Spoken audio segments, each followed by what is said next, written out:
along a stretch of desert in northern Sinai, a land the Bible calls the Edge of Egypt.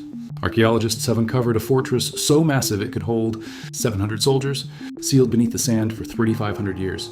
It sits on the exact road that the book of Exodus says God told Moses to avoid. And now, for the first time, we can see exactly why.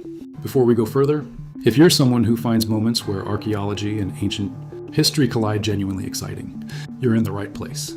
Hit subscribe so you don't miss what's coming next. Drop a like if you're already hooked, and share this with someone who loves history. Let's get into it.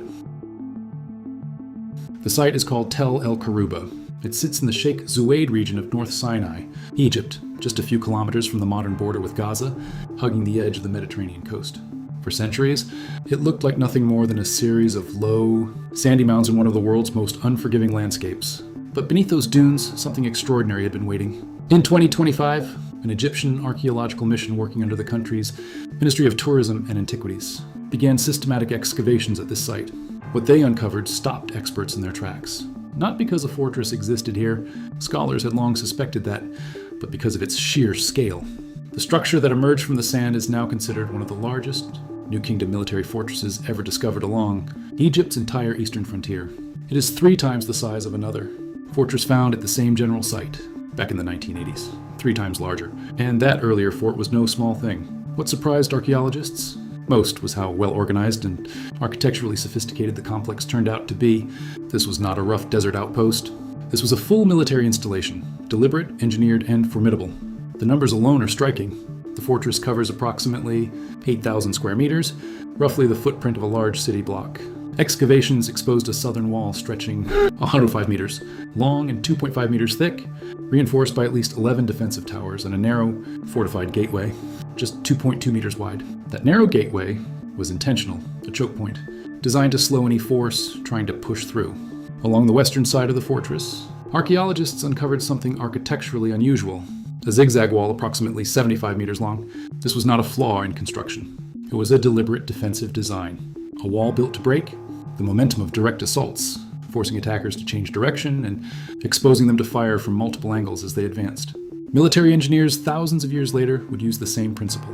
Inside the walls, excavators found the traces of daily life frozen in time. There was a large bread oven. Alongside it, fragments of petrified dough, ancient bread that never made it to the soldiers who needed it. Pottery sherds were scattered across what researchers believe was a barracks area. Imported volcanic stones, traced to the Greek Aegean islands, were also found. Evidence that this fortress was connected to Mediterranean trade networks, not isolated from them. And then there was the artifact that gave the fortress its timestamp. Inside one of the towers, archaeologists found a foundation deposit from the early 18th dynasty of ancient Egypt. Among the items in that deposit was a vessel handle stamped with a royal cartouche, the name of a pharaoh, pressed into clay. That name was Thutmose I, who ruled around 1500 BCE. This single artifact anchors the fortress's construction to one of Egypt's most consequential periods of imperial expansion, a time when the pharaohs were actively building an empire and needed to control every road that led out of Egypt. Excavation leader Dr. Hesham Hussein estimated that the garrison here likely held between 400 and 700 soldiers at its peak. That is not a border checkpoint. That is a military city embedded in the desert.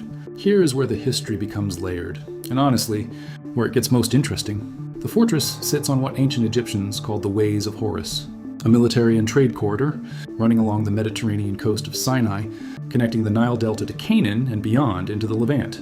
During the New Kingdom period, roughly 1550 to 1070 BCE, the Egyptians built a chain of fortresses along this road to dominate movement in and out of Egypt. Tel el-Kharouba is now understood to be one of the largest links in that chain, alongside already known sites like Tel Haboua, Tel el-Borg, and Tel el-Abyad.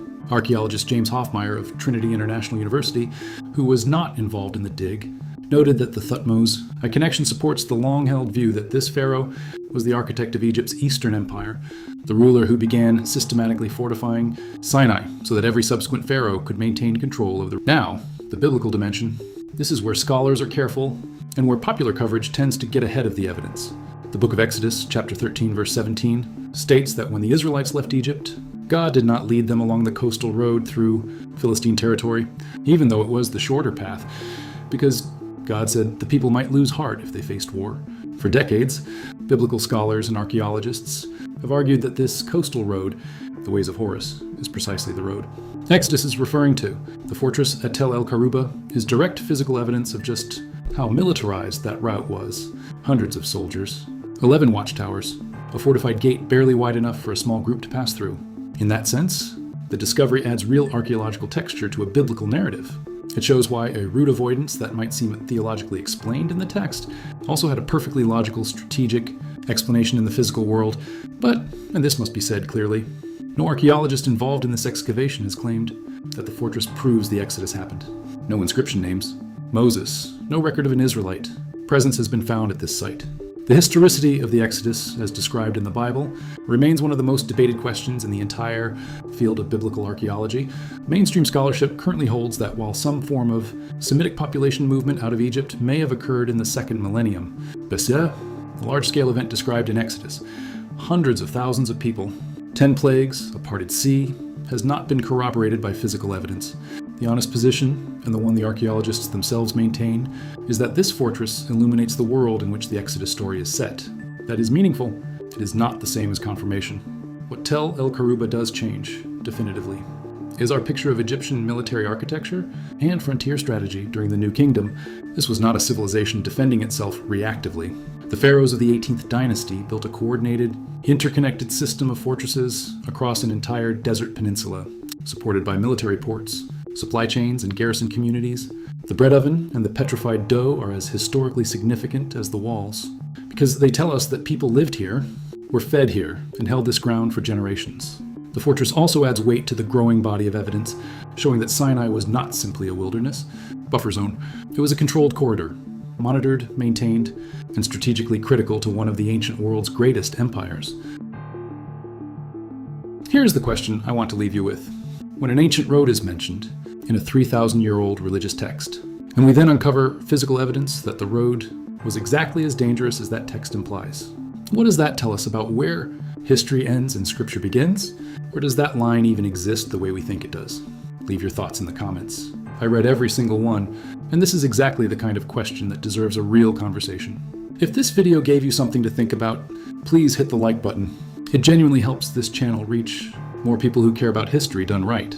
Share it with someone who would find this fascinating. And if you haven't subscribed yet, now is a great time. We cover discoveries exactly like this one, where the ground beneath our feet turns out to hold more than anyone expected. See you in the next one.